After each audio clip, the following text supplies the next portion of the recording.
Hello students, how are you? Hope this video will find you healthy and prosperous. This is Samreen Hashmi and the topic which we are going to discuss today is apoptosis.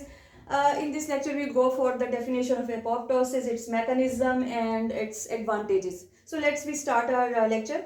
First of all, I go for the definition of apoptosis. Apoptosis है क्या? Mainly इसकी एक term क्यों use की जाती है?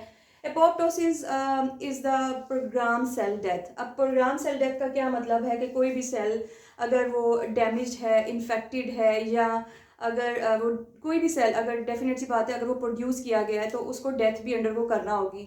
इसको जो है वो सेल डेथ को प्रोग्राम किया जाता है और इस प्रोसीजर को कहते हैं एपोप्टोसिस।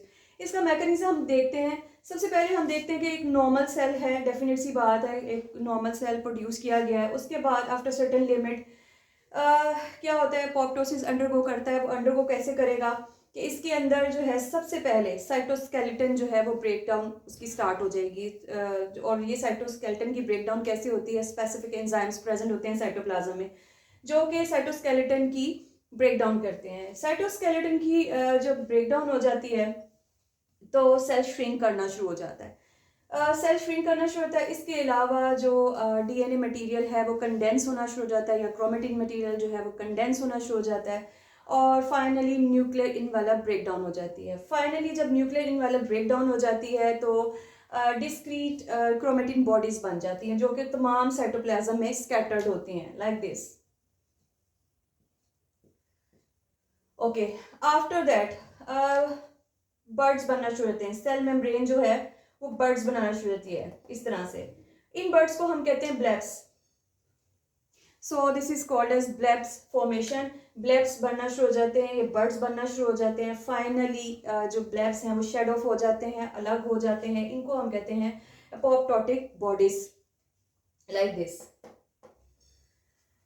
अब ये एपोप्टोटिक बॉडीज जाती कहाँ है? जाहिर सी बात है, इनको जो है फेगोसाइटोसिस के थ्रू जो है दूसरे सेल्स प्रेजेंट होते हैं इनके इर्द गिर्द, वो इनको फेगोसाइटोस्ट कर लेते हैं या फेगोसाइटोसिस के थ्रू इनगल्फ कर लेते हैं लाइक दिस।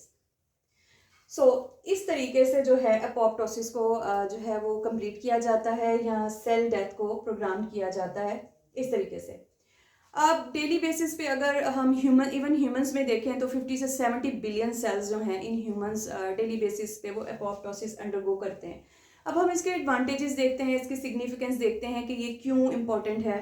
तो एपोप्टोसिस जो है वो जितने भी सेल डैमेज सेल्स हैं, इन्फेक्टेड सेल्स हैं, इवन कैंसरस सेल्स या वायरली जो सेल्स इन्फेक्टेड होते हैं उन सबको जो है रिमूव करता है एपोप्टोसिस। इसके अलावा क्या ये किस तरीके से रिमूव करता है कि उन तक न्यूट्रिशन की या न्यूट्रिएंट्स की जो है सप्लाई को रोकता है और उनको एपोप्टोसिस के थ्रू उनकी जो है वो डेथ कॉज हो जाती है।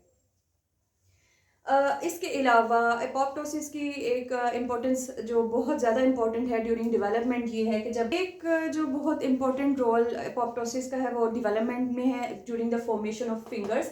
जो ये डिजिट्स के दरमियान के जो सेल्स हैं ये एपोप्टोसिस के थ्रू ही जो है वो रिमूव किए जाते हैं और फिर जो डिजिट्स होते हैं, फिंगर्स होते हैं, वो इस तरीके से अलग होते हैं जैसे अब एक नॉर्मल ह्यूमन बीइंग के होते हैं। So these were the certain points about apoptosis. Hope video will be informative for you. If you have any question or ambiguity, then write in comments. Please like and subscribe the video. Thank you so much.